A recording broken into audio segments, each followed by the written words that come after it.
I think it's the dream of a lot of researchers to have an agent where you can just give it a goal, then take a step back from your computer, go grab a coffee, or, if you're a little bit more cultured like me, maybe some green tea. Oh, that was not planned.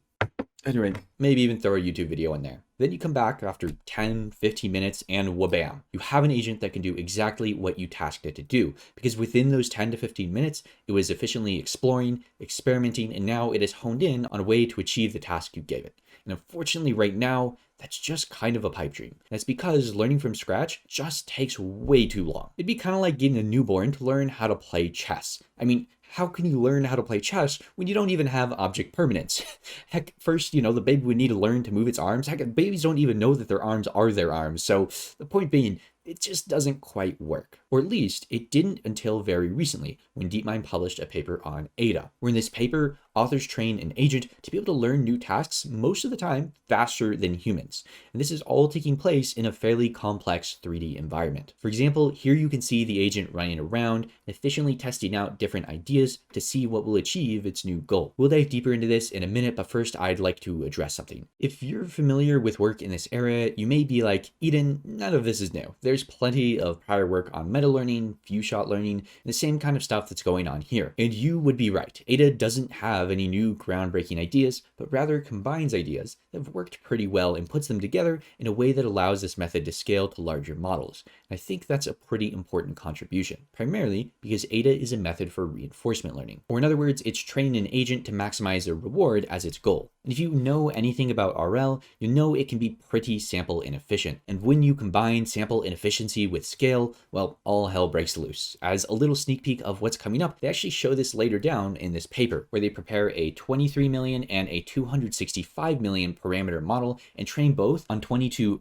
billion frames of total interactions. And without any changes, the bigger model actually performs significantly worse. In fact, it has a hard time learning at all. As we'll see, the authors propose a way to combine ideas in the field to scale this up, with the end goal being a framework for training an RL foundation model, because then instead of always having to start training from scratch, you could have a baseline to significantly speed up learning new tasks. You could think of this as the same way you can use GPT-3 to train something like a sentiment analysis model in just a few examples instead of, well, millions. Next, we're going to take a look at how Ada works, but before that, I want to thank ClearML for making it possible for me to spend so much time on videos like this by being a sponsor. ClearML offers an end-to-end platform for ML ops, where you can do everything from tracking experiments to automating an entire machine learning pipeline through to deployment. Here's the code for one of my current projects, and with just an extra several lines of code, I can integrate it with ClearML. And with that, we can now pull up a dashboard and see the progress of my experiment as it runs. Here, I'm just logging the loss because I wanted to get this done in a few seconds, but there is a lot more you can do with this. But really, this is just the tip of the iceberg. You can also create entire pipelines that pull in different versions of your datasets, run hyperparameter sweeps, automatically set up new environments, and because of that last point, ClearML has no problem with scaling. As I run many experiments in my own research, I personally love some of the features that help me with that. For example, I love how ClearML not only tracks code version, but also uncommitted Git changes, which is very nice. And also how through the dashboard, I can inject configs into my experiments, which means I don't have to constantly be modifying my code to run a bunch of new experiments. If that sounds like something you're interested in, you can try out their product for free by following the link in the description below. And now let's get back into this paper and talk about how Ada works. Right off the bat, the authors get pretty straight to the point by listing the three key components that allow for adaptation to emerge. One is meta reinforcement learning across a vast, smooth, and diverse task distribution. Two is a policy parameterized as a large-scale attention-based memory architecture. And three is an effective automated curriculum that prioritizes tasks at the frontier of the agent's capabilities. If we scroll down a bit, we'll see a high-level visualization of the whole training process, and we can use this as we talk about each of these steps. Going back to our first point, we had meta learning over a diverse set of tasks, where in our diagram here we have that set of diverse tasks, and here we have the RL update that will allow us to do meta learning. Perhaps the most interesting thing about the use of meta RL here is that the meta learning comes from how the environment tasks are structured structured and not the RL algorithm itself. So let's take a look at the environment they use here and this key structuring that I'm referring to. The environment is called xlan2, and as opposed to being a single environment, it's built to be completely customizable so that you can make your own suite of environments. Each different instance consists of 1 to 2 agents. Yes, they also do some multi-agent learning here, which we'll get into. Then there are some initial objects that start out in the world, rules for how those objects interact. For example, this rule right here specifies that when a black pyramid touches a yellow sphere, it generates a black cube in their place. There are different types of terrain, and then there is a goal for the agent to achieve, which in this case, the goal is to hold the black cube for as long as possible. And then there's also a pretty strict time limit for all of this. And if all of that wasn't hard enough already, several of these specifications can actually be hidden from the agent itself. Sorry, I've cut it off a little bit here. For each task instantiation, each of these components are randomized, which ends up giving a whopping total of 10 to the 40 unique task combinations. That's a lot of tasks. When the authors said having diverse tasks was essential, they certainly were not skimping on this. But now we can take a look at the part of the task setup that makes this into a meta-RL formulation. And that has to do with how they structure these trials and episodes. Typically in episodic reinforcement learning, everything is reset after each episode, and the same process repeats episode after episode. But here, they use the RL squared algorithm for meta-learning, which is a bit different. Here, for each task, a number of trials is determined, which is generally between 1 and 6 while they're training their models. Each trial works kind of like an episode typically would. The same task is used, that means the same environment, the same goal, the same everything, and every time a trial ends, everything is reset, except for one thing, and this is where it differs from an episode. The one thing that is not reset that the agent has is a memory module. That memory module persists through trials, and it's only reset after all the trials are over at the end of an episode. While this may seem like not a huge deal, this is actually essential for how this works, because if the agent can remember previous trials, then it can use its previous exploration to improve in future trials. And this works because the agent has memory, so if it tries something in trial 1 that doesn't work, and it still has that memory going into trial 2, well, then it's probably not going to try the same thing in trial 2. And that's the idea here. What you're looking at right now is an example of this, where the agent learns that if it picks up this object, it disappears. So in the next trial, it learns from that and pushes the object instead. Without making any changes to how the RL algorithm itself works, we've turned this into a meta reinforcement learning problem. And speaking of the RL algorithm, which one do they use here? Well, in theory, any solid reinforcement learning algorithm could work here, but for this, they decide to use Muselli, or I don't know, hopefully I'm not saying it too wrong. Muselli is a model-based reinforcement learning algorithm that's based off MPO, but adds a few bells and whistles, including a value equivalent model component. Looking at the Muselli paper, we can see that it performs about the same as Mu0 on Atari, but without the huge overhead of having to do planning. I think one key thing to note here is that Muselli's model does not try to reconstruct observations or predict future observations, which is perfectly fine in and of itself, but other model-based methods that have done this, like Efficient Zero and Dreamer, tend to be significantly more sample efficient. As you'll see, the training in this paper happens over billions of environment steps, so perhaps that change would be a simple way to make this more sample efficient. But perhaps one thing that's even more important than sample efficiency in this case is subscribing to the channel, because without subscribing, Happy Doggo may be reconstructed into Mad Doggo, and no one wants that. And if you want more machine learning content like this, consider subscribing. Anyway, I'll link the paper in the description if you want more details, but it's not super important for understanding the takeaways of this paper. Awesome. With that out of the way, we can check meta reinforcement learning off the list and move on to part 2, which is having a large-scale attention-based memory architecture. Large architectures, attention? I wonder what that could be. Well, it's right here. How could I have missed this? A transformer. Who could have seen that one coming? No, but actually it's not just transformers. In total, they try 3 different architectures. The first of them is this transformer XL architecture, which is a transformer that kind of has a sort of memory. The way it works is that each hidden unit in the transformer also gets input from the layer below it at the previous time step, which means that information from previous time steps are going into the future, which means that there is kind of some sort of memory. If I want to be more specific, what this really does is that it effectively extends the context length of the transformer. Though it's not written in this list, they also try a vanilla RNN, a GRU to be specific. This is just a very vanilla memory-based model where you have some sort of memory and you have some gates that decide what gets remembered and what gets forgotten at each step. Then they also try one more type of RNN that is augmented with attention that attends over previous time step activations. So very similar to how a standard RNN works, but just with that extra little bit of attention. attention thrown in there. We can take a look at how these methods compare to each other in this figure here, where the authors have graphed the normalized score of these agents based on the final trials of episodes in the test tasks. Or in layman's terms, big number is good number. What we can see here is that both of the attention-based models significantly outperform the vanilla RNN, despite the fact that they use about the same number of parameters. Clearly, the attention is doing something to help out quite a bit here. And due to these results, most of the experiments we'll look at a bit later use the Transformer XL architecture. So we've covered the architecture here, but there's actually one more portion of the paper I should talk about in this architecture segment, and that is this distillation update. If you remember what I showed you in the beginning about how this large model was not able to learn from this setup, you may be wondering how they end up getting that to work. And the answer here is kind of interesting. Nothing changes about the architecture, the RL training, or any of that,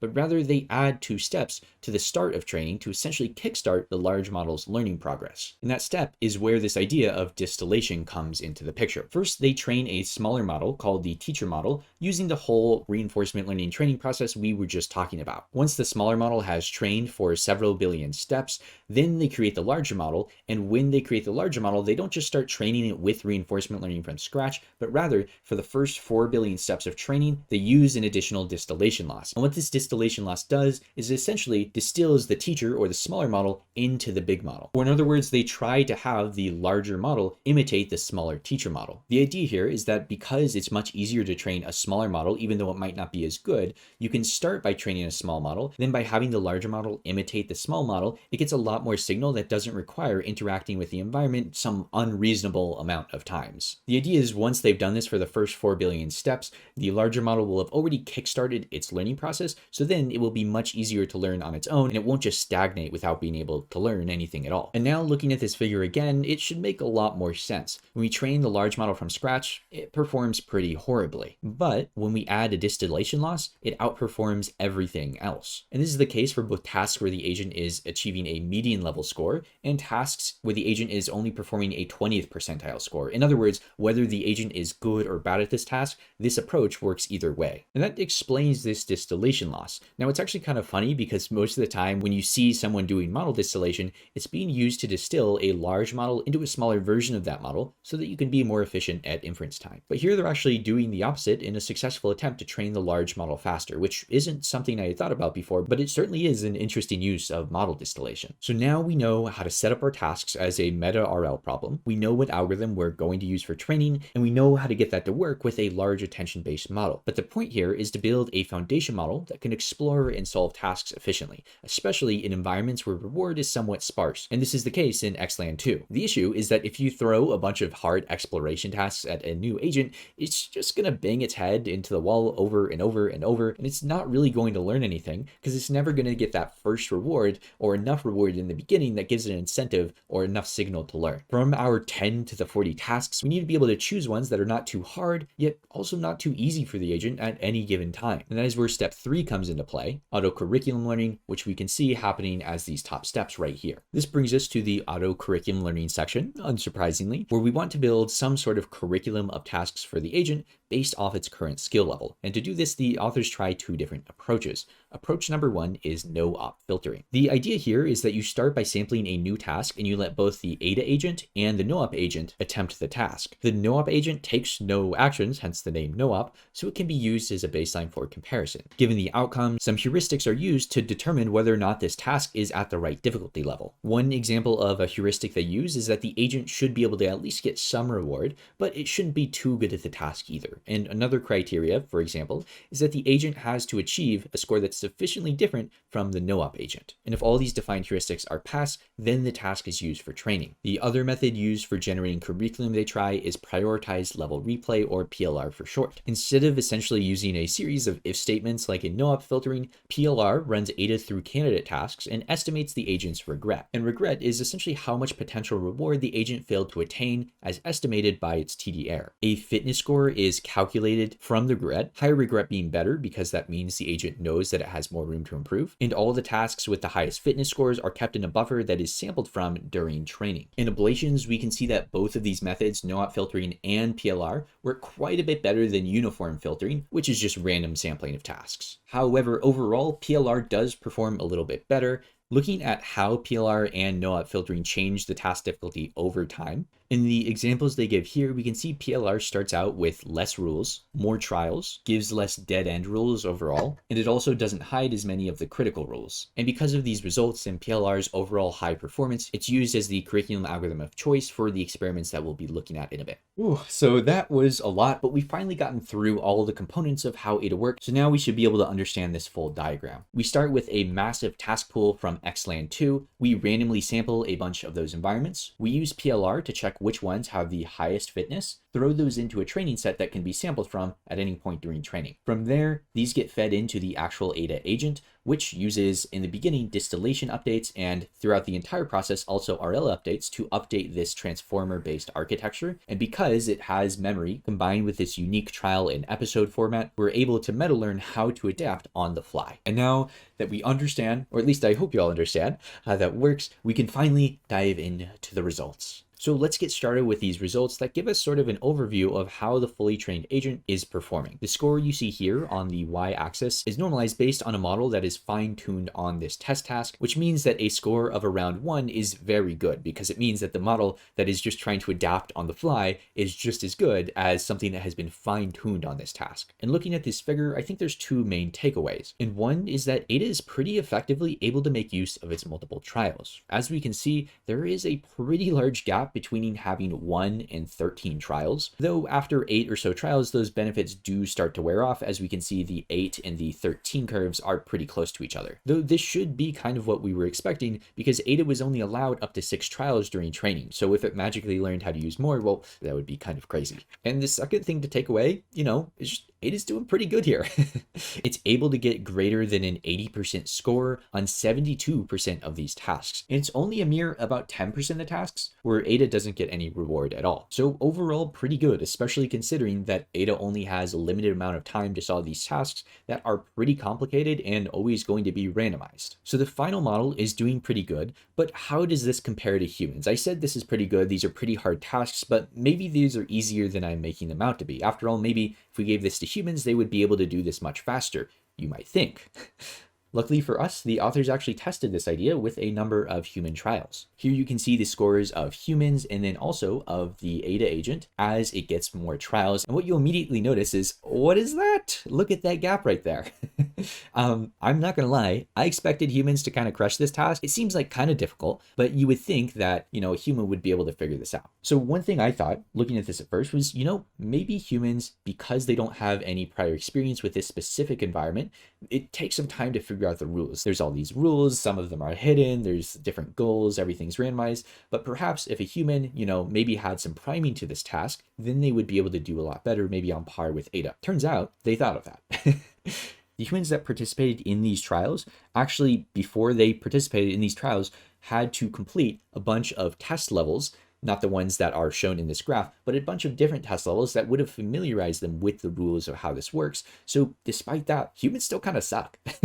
Before we move on to this, I also want to show you this. What we just saw was averaged over all these different tasks, but here we can see the individual tasks. And one thing to note is that there are some tasks where humans are actually able to perform better, or Ada really just can't do anything at all. However, in the vast majority of these tasks, as you saw reflected in the previous figure, Ada still does perform better. So overall, there are some things that humans can do, but Ada can't do, and there are many things that Ada can do faster, but humans cannot do very well. But in the average, Ada is much faster to learn than humans. The next thing we'll take a look at is multi-agent learning, because apparently it wasn't enough for the authors just to do single agents. They need to do multi-agent learning too.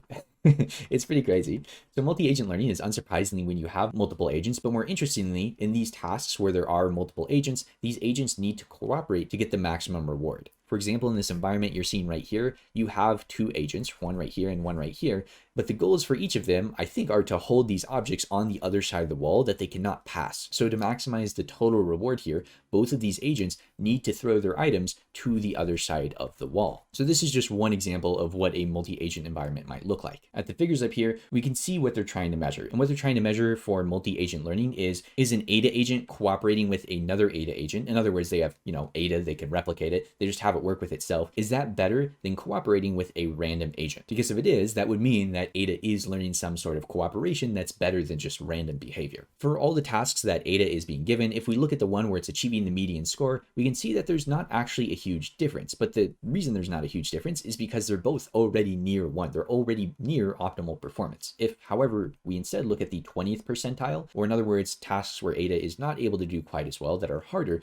we can see that cooperative self-play, which is where Ada is playing with itself instead of a random agent, does decently outperform playing with a random agent. So this just shows us that Ada, without any special multi-agent objective, can actually cooperate with other agents when those actions are in its favor. One reason I kind of like these results, and I don't mean to be spitting fire here, but when you go into sort of the multi-agent universe of research being done, there are lots of approaches where they treat multi-agent as this sort of separate setting from the single agent RL problem. And while that can be useful, I think what this shows is so long as it's beneficial to the single agent, multi-agent cooperation can arise as an emergent behavior. In cases like these, at least, there's actually no need to model them separately. Maybe it would get you better performance or not, I'm not entirely sure, but it's just some new good experiment showing that this kind of thing is also feasible. This next experiment we're taking a look at is a scaling experiment. I mean, come on, how can you publish a paper these days without a scaling experiment? Am I right? I wonder if I should add in some like laughing noises here.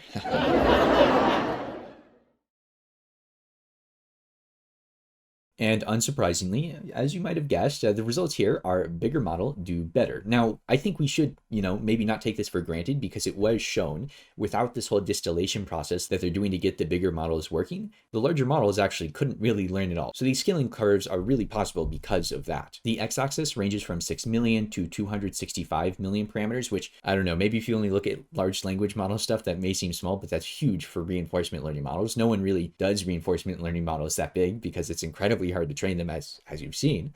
And then again, they have the score on the y-axis, but they're both log scaled. And in the paper, they say because these are log scaled and these look approximately linear, this is a roughly power scaling law. Maybe this is a bit of a hot take. I'm sorry, I'm going to share a bit of a hot take. That's that I'm not sure if people are just like gung-ho to say that everything's power scaling nowadays, but if there wasn't already this idea in everyone's heads that machine learning models scale via a power law, I don't know, does this look linear to other people? I guess here, right at the top for the 13 number of trials, it is tapering off because it's getting to around maximum performance, right? But if we look on the right, where these are the scores for the 20th percentile tasks, like, is that linear? It doesn't look like it to me. It looks, a little bit more like that. Anyway, maybe I'm being a little picky here, but another thing to mention is they are showing the median and the 20th percentile scores, which I have no problem with. That's perfectly fine. But if they showed the mean, how would that look? Would it also look like power law scaling? Would it look linear? I don't know. I don't know. I can't imagine thinking this is a power law if I did this without already having that in my head. This isn't even like a complaint. It's just me going on a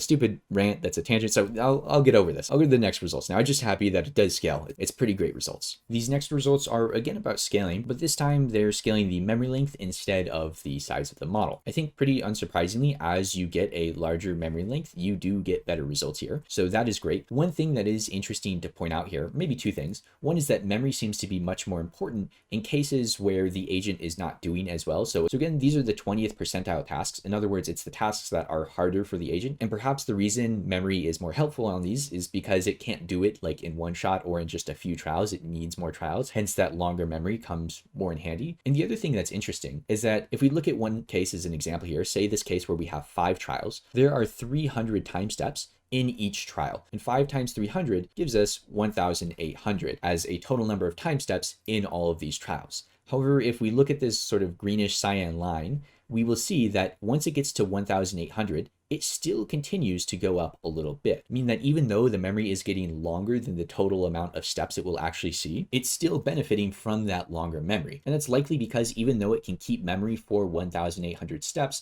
it's still going to remember something that's much more recent and actually still, happening like in the present. The agent's probably going to remember that much better than something that happened 1,800 steps ago, even if it theoretically can. So even once you sort of hit that limit of the memory theoretically being able to contain everything that you need, expanding it still can help out a bit. And maybe one more thing I should point out, which is perhaps obvious but important sort of as a sanity check, is that the memory is the most helpful when going from 1 to 2 trials, which is exactly what we should expect, right? For one trial, we just need enough memory to contain the current episode, but when we go up and we add more trials, that memory suddenly becomes a lot more important, because not only are we just sort of remembering what our current trajectory is, we're remembering the fumbles we had in the past, and we're learning how to improve those or trying to adapt. Hence, we see the biggest gap here, which is sort of a sanity check that this is working how we would expect it to. And I swear that these are the last results that I'll show you that do some sort of scaling. Here we're looking at scaling, I guess not really scaling, but just the number of tasks used when we use 200 million tasks versus 25 billion tasks. Just small difference, 200 million, 25 billion, a wee bit more. And as you get more tasks, unsurprisingly, the performance increases. I think this isn't too much of a surprise.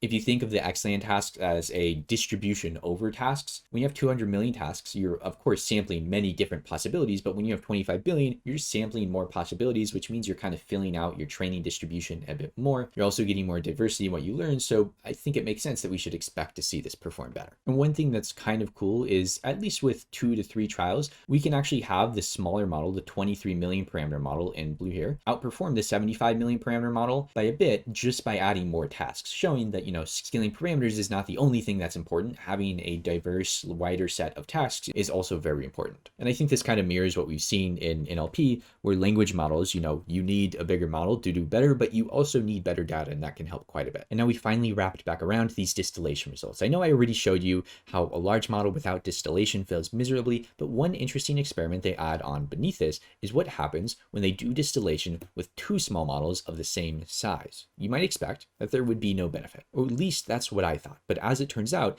even when these 2 models are the same size, the teacher and the student here, there is still some benefit. You can see that the student ends up with a bit higher score than the teacher, even though they are trained for the same amount of training steps. The reason they mention in the paper for why this might be happening is due to what's called the primacy bias. Now, they don't mention this name in the paper, but I'm pretty sure this is what they're referring to. There's a great paper I'll link in the description that talks about this idea. And in the paper, the authors show that representations implicitly learned early on during reinforcement learning can hinder an agent's later performance. Essentially, the early representations can be bad, and then it's hard for the agent to unlearn those. So here, the authors posture that perhaps the distillation process is helping to avoid these bad early representations. Honestly, I'm not entirely convinced though, because I think having an extra distillation loss alone could be the reason for the better peak performance here. That being said, I do think this would be an interesting avenue to explore further, because it's certainly not 100% either way. I was actually taking some time to think about this, and having to train multiple models for this whole distillation process gets kind of messy and takes a lot of memory.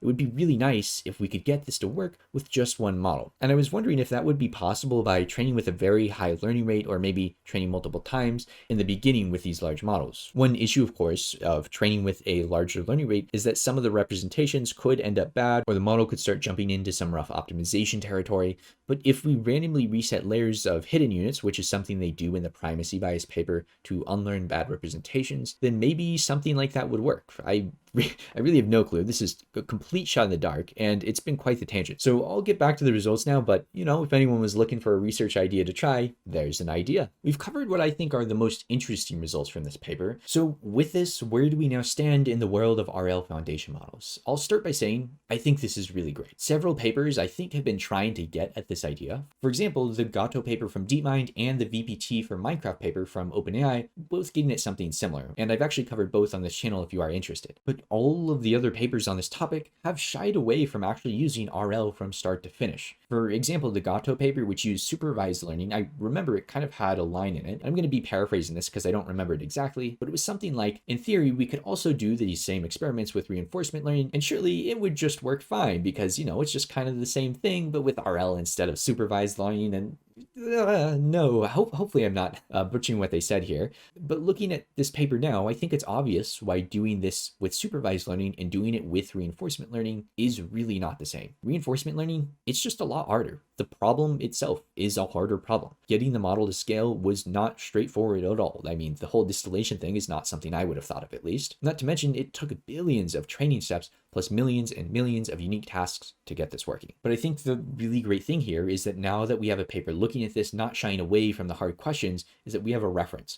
And we can use this reference to start deciding the next important steps to make this feasible on more diverse sets of tasks. And the main one here definitely looks to be sample efficiency. Even if this is a foundation model requiring billions of steps, it's just not going to cut it for anyone that doesn't have, an army of TPUs at their command.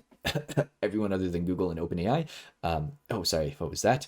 And two, any tasks where simulation is difficult or costly, like, the real world, this kind of data requirement just is not going to be enough. Luckily, I think that there are lots of promising avenues here. As I mentioned earlier, model-based reinforcement learning methods like Efficient Zero and Dreamer are, I think, on the order of magnitude, asterisk there, I think they're about 100 times more efficient than something like Muesli. So that alone would already be a huge win if it turned out to be true in this case. And then there are a lot of other really great methods for self-supervised learning in computer vision that I would imagine could also come in handy. Continued learning could also play a pretty big role here, especially when it comes to foundation models. The whole idea of foundation models is that you train them once and then you fine-tune them for many other tasks afterwards. But neural networks have a plasticity problem. The more you train them, the worse they get at learning new tasks, which is obviously not ideal. You can imagine that this is something we definitely want to avoid here. Maybe check out my video on continual backprop if that's something you're interested in, but overall, this is really great work. Kudos to the team for getting this working. I'm incredibly excited to see where it goes. If you've enjoyed this, consider subscribing for more doggos and more machine learning stuff. Thank you so much for watching, and I hope to catch you next time.